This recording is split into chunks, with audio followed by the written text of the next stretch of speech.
Hello, everybody. So today we're going to do some freezer cooking. This is actually day one of freezer cooking. You're going to see me bounce around. I have my headphones in and I'm singing along. Okay, so it's my day off and it's what I do. I have my headphones in, okay? I'm being polite and I'm muting it so you can't hear me. But anyway, so here I am making some vegan, what is it called? Alfredo sauce. Sorry, I had a moment. So I've got some butter in there.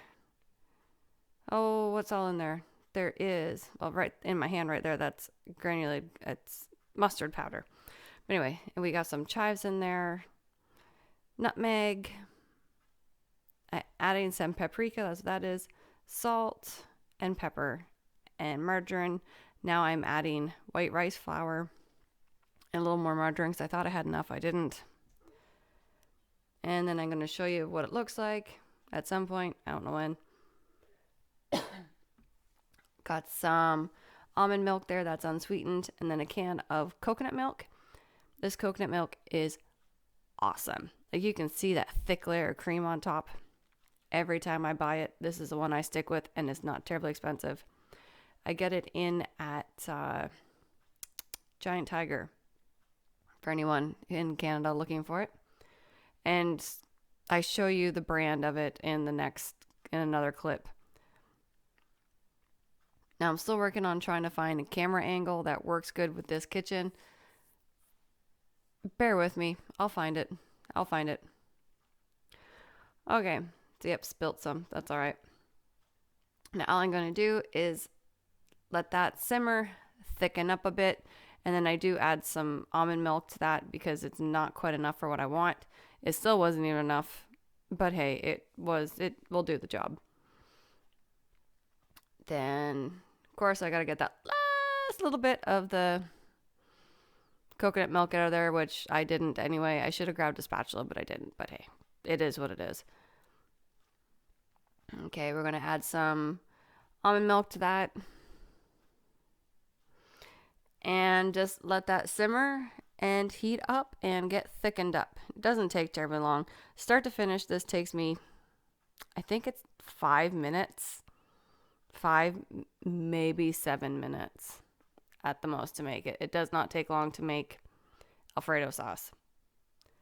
As long as you can make a white sauce or a bechamel sauce is what other people call it, you're fine. You will be able to do it. Okay. Now I do show you how I'm going to store it. And I do end up by cutting off this video at the end. You're going to see that. It's just because I was done at that point. I'll explain as we're going along though, right? Yeah. Okay, so there we go. I turn it down and I realize like 5 seconds later that I should have just turned it off. But hey, forethought. It's an amazing thing, right? Okay. So I'm getting my mason jar. Oh no, I'm not getting a spoon. Sorry. Tasting it. I think I add more salt. I always add more salt because I always never add enough salt. Yep. Boom. There's the salt. Just turn it off. Oh, there we go. I turned it off. I'm still figuring out this electric heat, guys. Still figuring it out. I cooked on gas for 15 years. And then into the mason jar it goes, and that's how it's going to be stored. Just in there, I let it get right cooled down. And then I put a lid on it, I label it, and it goes right into my freezer. For those who are going to ask, no, don't can it. Do not can it. Not everything can be canned. There we go. I got that out of the way. Okay, so now I'm going to make another sauce. This is more like a mushroom soup that I'm doing here, but just with no mushrooms. Okay, and here's where I'm going to show you the can. Focus. There we go. That's the brand right there. This is kind of like a mushroom soup, but just like I said, with no mushrooms, because I can't eat mushrooms, or I don't think I can. I don't know. I haven't. Anyway.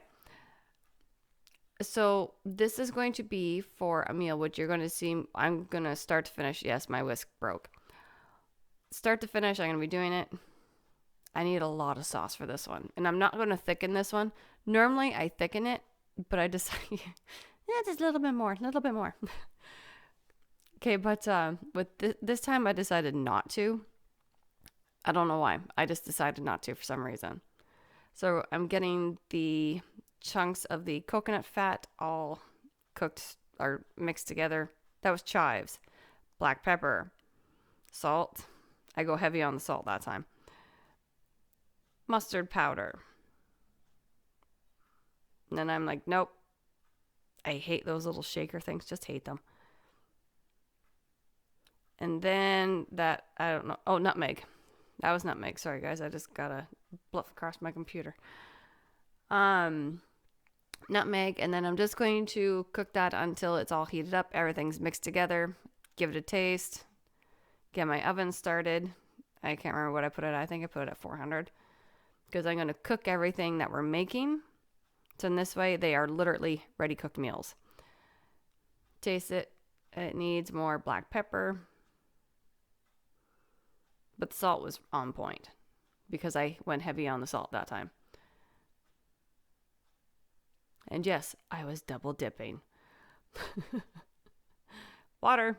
Need hydration. Okay. That was because I was trying to figure out what I was doing. Everybody has their thing, okay? Everybody has one. Now what I'm going to do is I'm going to fry off the pork chops.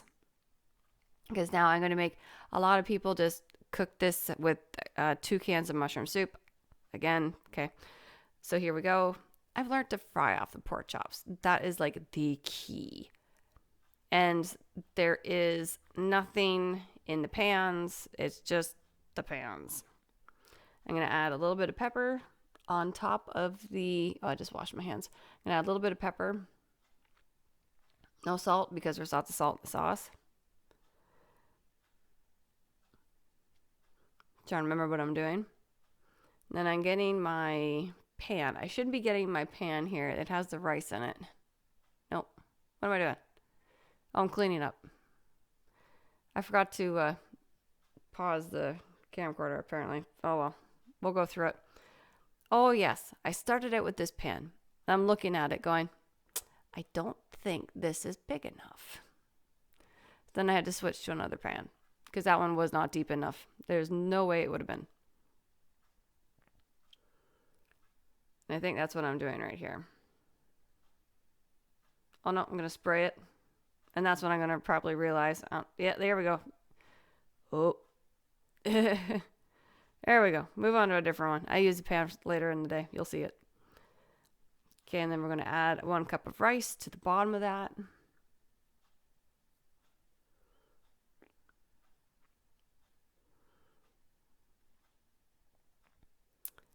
And then when the pork chops are done, we're just going to layer those pork chops on top.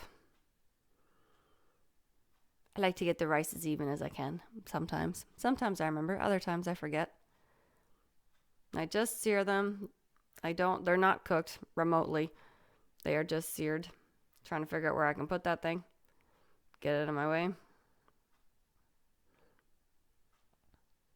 Gonna start pouring some of that lovely soup sauce on top. All of it goes on there just so you know, because that rice needs it to cook. And the pork chops become delicious. And then I forget to show you everything when they're done cooking. I completely did forget. I'll give you guys a warning now. Now what we're going to do is we're going to put that onto a cookie sheet. Yep. Watch me try and figure this one out. Yeah. I'm a smart cookie sometimes. And then we're going to cover that with some tin foil. As soon as I find it. I'm still adjusting to a smaller kitchen. I'm doing quite well, thank you, if you're wondering. Now we're going to get this all covered up. Nice and tuckled in. And then I put it in the oven for about 40 minutes at 400. Just to make sure it's cooked. And I always do this. I cook it for that long. And then I turn it off. Or I don't turn it off. But then I uncover it. And let it cook again at about 425, 450. To really get that rice crispy and crunchy. It's so good. Okay, but anyway. Now we're on to the next one. This one I am making chicken paprikash. I've got white rice flour in there, margarine. That was a tablespoon of Hungarian paprika. And then I'm going to add a tablespoon and about half of regular paprika. Salt, because salt is always required. Pepper. Normally there is also onions. I'm using chives to give that oniony kind of flavor.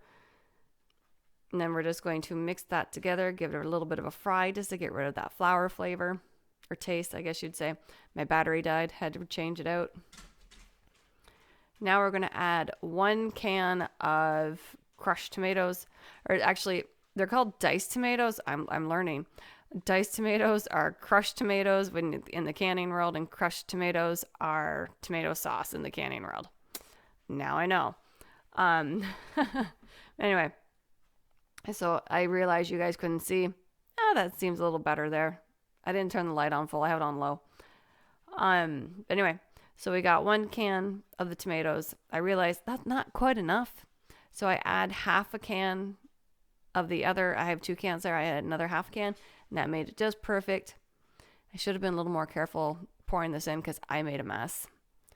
As you can see, the smoke boiling, like coming up from behind there. Yeah. I still have to clean that off because today I am canning again. Or not canning. I'm doing more freezer cooking today. Anyway.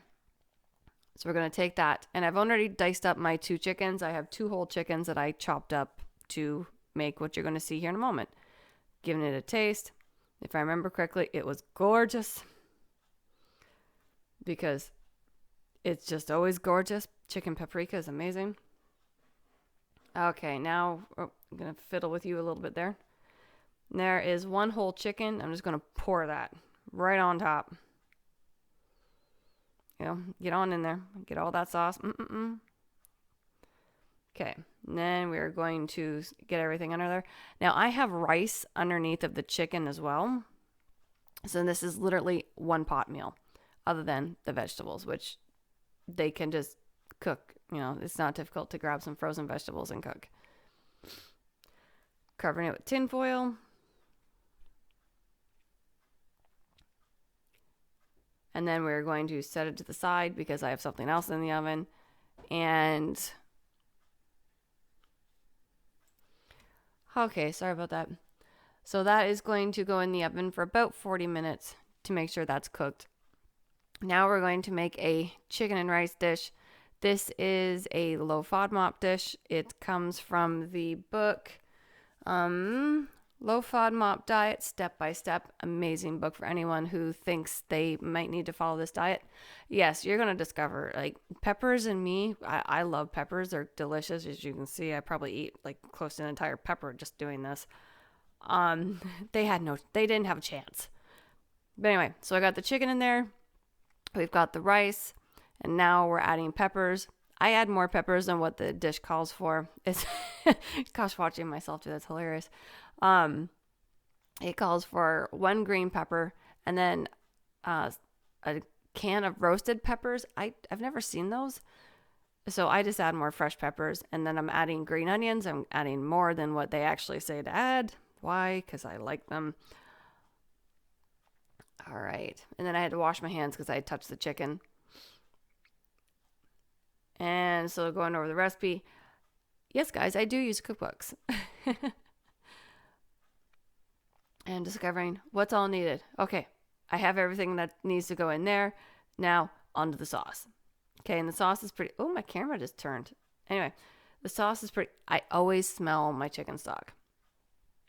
Okay, so the sauce is pretty straightforward. It is chicken stock, diced tomatoes, tomato paste. I add chives into it. It's not part of the recipe, but I add chives. You're only supposed to add 1 tablespoon of tomato paste. I add probably closer to 2, maybe a little more than that. And then stirring it up, and then I remembered, oh yeah, I don't add olives to this because I'm the only one in my family that likes them. So I make a mess with balsamic vinegar and clean it up because I'm that person. I clean as I cook. There we go. Get it all cleaned up. And then I'm annoyed because it's right in the oven door. I don't know if you guys can see that. I can. Okay, and then we're going to give it a, yep, there are the chives. I don't add much. I think I add like 2 tablespoons of chives. That's a very small amount for me. I normally add like 1/4 of a cup, if not more, to anything I'm making. And then salt and pepper. Yes, I'm using the pepper grinder and salt grinder. Why? I don't know. I just all of a sudden decided to do that.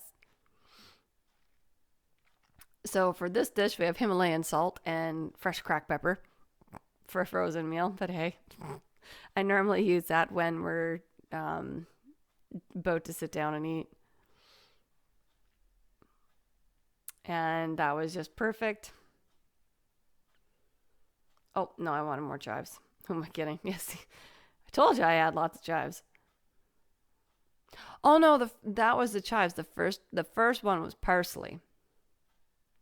Because I called for fresh parsley, 1/4 of a cup fresh parsley, and I added like a tablespoon of dry parsley instead. That was right. I forgot. Lots going on in my brain, guys. Okay, so now I'm cleaning up as that's heating up. Again, I should have paused the film, but hey, I didn't. My bad. And then you're going to see, I'm just going to take that and pour it over top in a minute. Because, yes, I'm cleaning as I'm going. See, I think I thought I paused it. And we're just going to pour this over top. And then you're going to see, I have way too much. And I make a mess. Oh, it was fun to clean. Not. Because here I'm thinking, oh, it'll fit, it will fit, it will fit. No, it won't. It went everywhere. It was all over my burner. It was all over the stove. It was all over the counter. Oh, it went everywhere. That one I just got covered up. And then once I was done cleaning up, it went into the oven. Because I did not want to deal with that mess. And this is where the video ends. So I apologize that you guys don't get to see the end results. Or how I bag it up. But all I do is I just cover it with tin foil really tight. And then I slip it into big freezer bags with the date and how to cook them. Yes, there's the mess.